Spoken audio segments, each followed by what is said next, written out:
Donc chaque jour, chaque jour, on le fera. Union sacrée.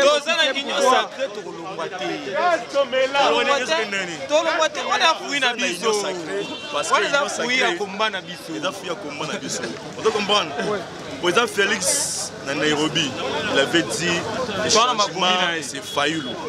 Président Kamera Zouaya Loboko Abimana Yaka pour sauver le peuple congolais, ça lui cache. Et que l'élo, il y a une victime de poste à cache. Pour le chef de l'État, en tant que magistrat suprême. Azam magistrat suprême. Donc mon silence naïe n'a fait la caméra comme une complicité. Parce que du matin, il est silencieux à faire la caméra. Tout le monde va te belé à son corps et belé. Comment imaginer Djamal qui est le principal accusé à procès 100 jours, la maison peut fabriquer Azala. Peine est réduit à 6 ans. Les caméras qui sont accusées va faire 13 ans. Pourquoi s'attendre à Nani, la chef de l'État? Le chef de l'État a réparé l'erreur au justice. Il a réparé cela. À côté de la justice, c'était censé combattre là. Justice, c'est vrai, indépendant chef de l'État, magistrat suprême. Dans le monde, tout fonctionner, ça qui est erreur de député, le chef de l'État, le chef de l'État, le chef de l'État, le chef de l'État, il avait appelé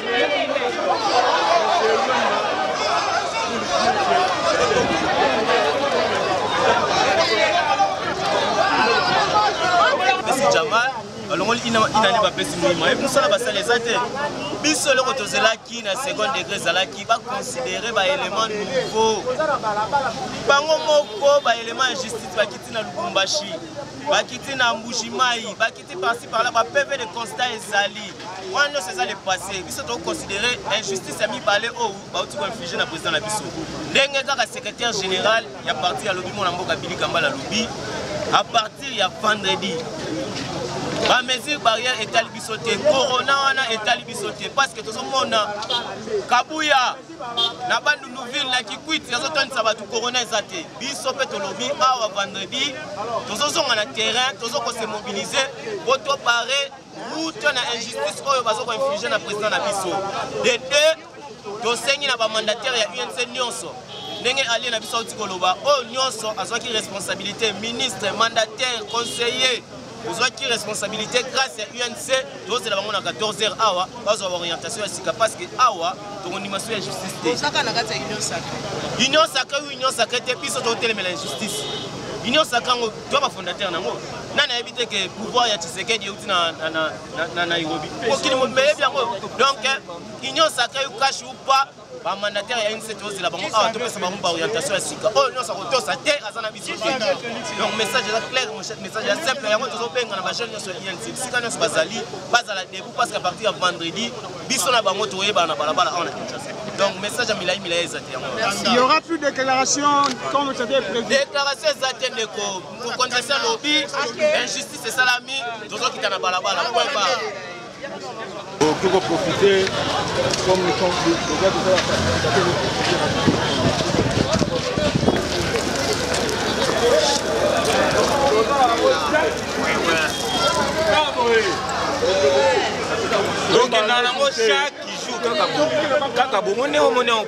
chaque jour, chaque jour, on le fera. Union sacrée. Union sacrée, on a fouillé na biso. Parce que on a fouillé à combat na biso. Vous comprenez? Président Félix à Nairobi, il avait dit le changement c'est Fayoulou. Président Kamera Zouaya Loboko Abimana Yaka pour sauver le peuple congolais, ça lui cache. Et que l'élo, il y a une victime de poste à cache.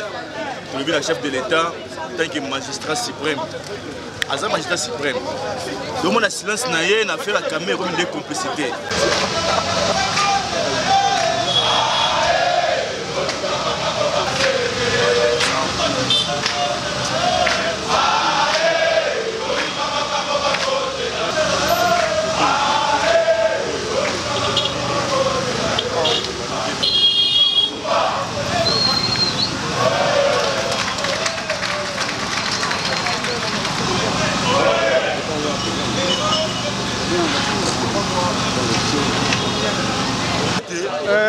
tomoni ete bosanganaki lelo mikano nini bozwi na réunion bosali awa na kati ya secrétariat général ya INC biso tolobi boye toza parti ya INC asimi maboko ya président national na bango na maboko na bango si INC na kodeside mpo baarrestation wana soki otali mema na juri nya na tanga droit soki otali ete te na baparametre ya droit bapesi ye bapene moko boye or ke ordonnance présidentielle eza signe te par président de la république biso bapene wana epe bajuriste biloko wana nyonso eza nango moye bakondane kamere eza te kondane ozo bakondane wana INC asimi charge ya président na bango na maboko na bango INC asimbi bayebi bili bien bayebi bana INC bien bayebi biso bien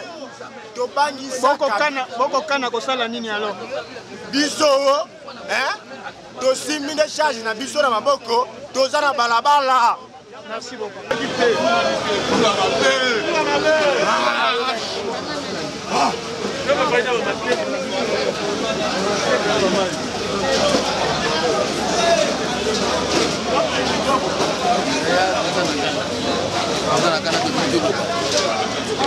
Biso jeunesse ya Gombe toujours déplorer comportement au justice congolaise. Biso ya INC ont décidé aujourd'hui que non, cette fois-ci de l'autre côté la manifestation on a contesté Arewana. Cette fois-ci donc que total Minanzela toujours contesté Arewana pour condamner le président Biso à 2 ans de prison. Ni en côté peut donner en côté. Un innocent ne peut pas être condamné. Innocent Vital Kamere. Donc cette fois-ci jeunesse Nyoso, il y a vu le président qui a décidé que non, total Minanzela vendredi et ça marche. Vendredi déjà marche. Tous les 4 coins de la Kinshasa, ils ont bougé. RDC Mobima, ils ont bougé. On a contesté la volonté de justice dans le Congo. Tu as cette fois que tout le monde a réellement que non, Mboka na biso et dans justice solo. Vital Kamere a innocent. Comment fait-il que non un innocent a la condamné? Et ça la caté, maman. Et ça la caté. Cette fois-ci ou jamais. RDC est à Bissonyoso. RDC est à Kamere. RDC est à Fachi. RDC est à Moutounyoso. Le corps a condamné innocent. Biso ba jeune to décider que non, tous tambo na la marche pour contester volonté à ma baie, ou à conduire à ma baie à justice, pas tellement pour la biso maman. Moi étant que l'idée d'opinion de la jeunesse de Tchangou, aux autres bandas, déjà mobilisation de l'autre. Oh, nous avec les jeunes camériste, les étudiants, partout dans la ville de Kinshasa, mobilisons-nous déjà pour ce vendredi à la marche. On va marcher pour la libération de notre leader Vital Kamere.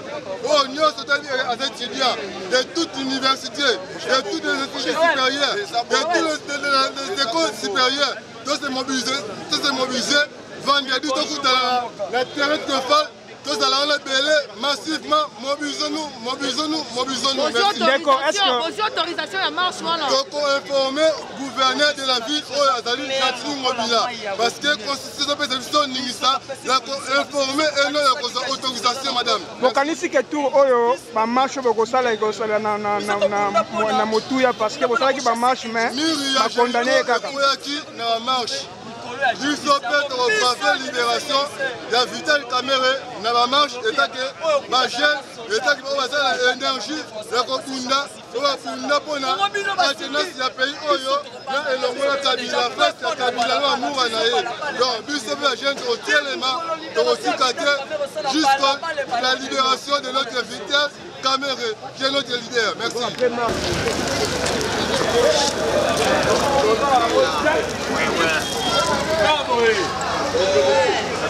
Donc chaque jour kaka bomone chaque jour on le toloba bolongo union sacrée union sacrée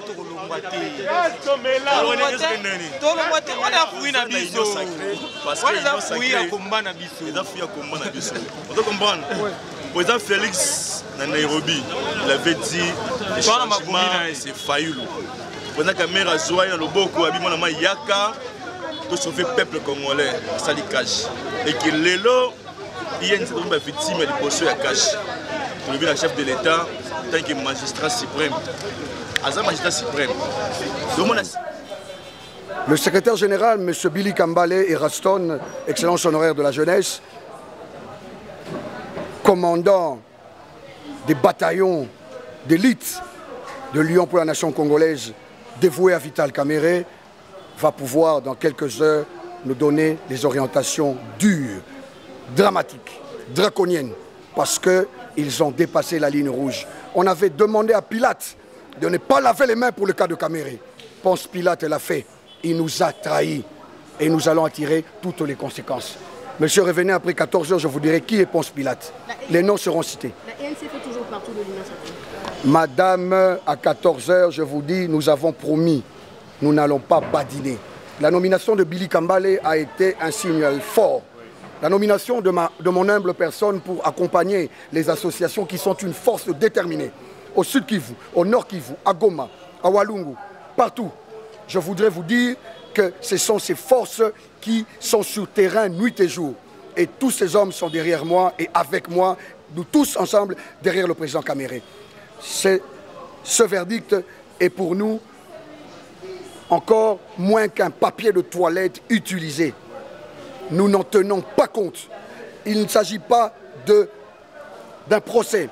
Il ne s'agit pas d'un procès politique. Il ne s'agit pas d'un complot. Ici, il s'agit carrément d'une mission d'éliminer physiquement le docteur Vital Kamerhe.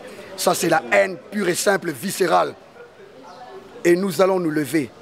Les 13 ans vont se tourner en 13 jours. Madame, l'UNC fera tomber les têtes. Si nous sommes abattus dans les champs, si nous sommes abattus dans notre combat, nous sommes d'accord pour que Kamerhe, pour que nous payons le prix, pour que Kamerhe sorte et accompagne la République. C'est de l'injustice qui ne dit pas son nom. Cette méchanceté. Vous avez des nouveaux riches qui se construisent des maisons alors qu'hier ils étaient en babouche. L'élévation d'un homme, ce n'est pas un problème. Mais tous ces gens ont comme cible Vital Kamerhe. Le pacificateur jusqu'au bout, c'est lui. Son parti avec le général Billy Kambale, et je répète, Tochumani Kisombe et Yves Swal, président de la jeunesse, et bien d'autres, nous ne laisserons pas faire. Et j'en appelle, je profite à travers vos micros en appeler aux associations, aux mouvements associatifs donc, de rester debout. Après 14 heures, je lancerai un autre message qui serait dans le sens de la direction nationale politique dont je fais partie, qui va prendre des directions et des décisions majeures pour la suite de notre combat. Je vous peine à 50 degrés. Mais le président Kamerhe a 13 ans pour bien se 13 ans.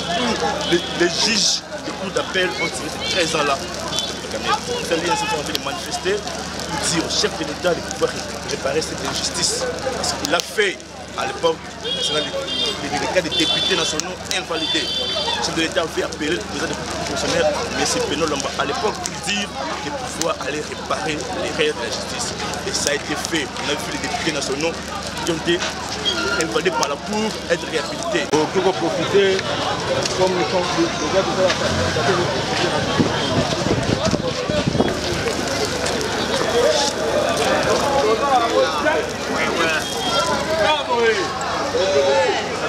donc chaque jour kaka bomone chaque jour on toloba bolongo union sacrée union sacrée tolongwa te wana fui na biso parce que wana fui ya komba na biso eza fui ya komba na biso on doit comprendre président Félix na Nairobi il avait dit le changement c'est Fayulu président Kamerhe azwa na loboko abimona ma yaka de sauver le peuple congolais, ça dit cash. Et que l'élo, il y a une victime de poste à cash. Pour le chef de l'État, tant que magistrat suprême. Azam magistrat suprême. Donc mon silence n'a fait la Kamerhe comme une complicité. Parce que de du matin, il est silencieux de faire la Kamerhe. Tout le monde a te belé à son coq et belé. Comment imaginer Tchama qui est le principal accusé à procès 100 jours, il y a maison préfabriquée, Azala. peine n'est pas réduit à 6 ans. Les caméras qui sont accusées, c'est 13 ans. Pourquoi s'attendre Nani, la chef de l'État? La chef de l'État a réparé l'erreur au justice. Il a réparé cela. À côté de la justice, c'était censé combattre là. Justice, c'est vrai, indépendant, chef de l'État, magistrat suprême. Dans le monde, tout fonctionner, ça qui est erreur, les députés, le chef de l'État, le chef de l'État, le chef de l'État, le chef de l'État, il avait appelé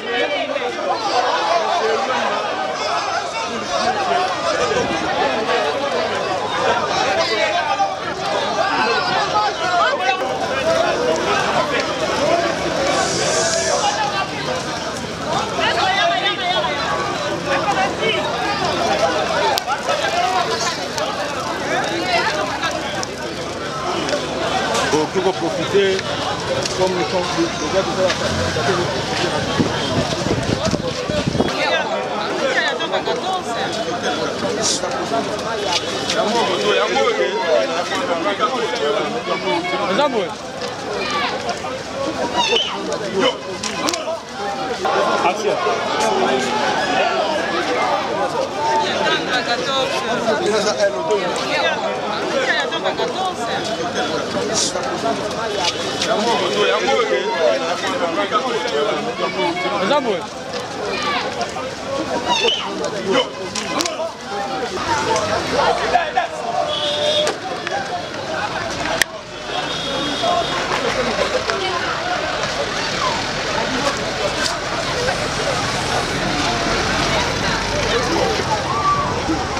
Donc nous sommes en direct de siège, comme vous montrez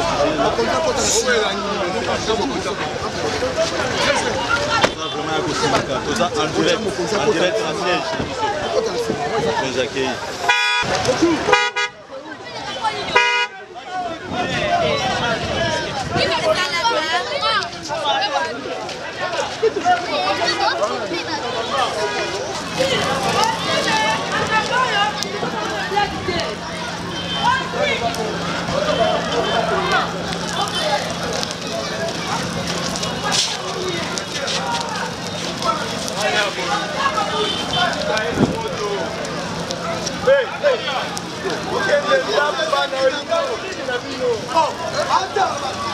Pour profiter comme nous sommes le gars de Nous sommes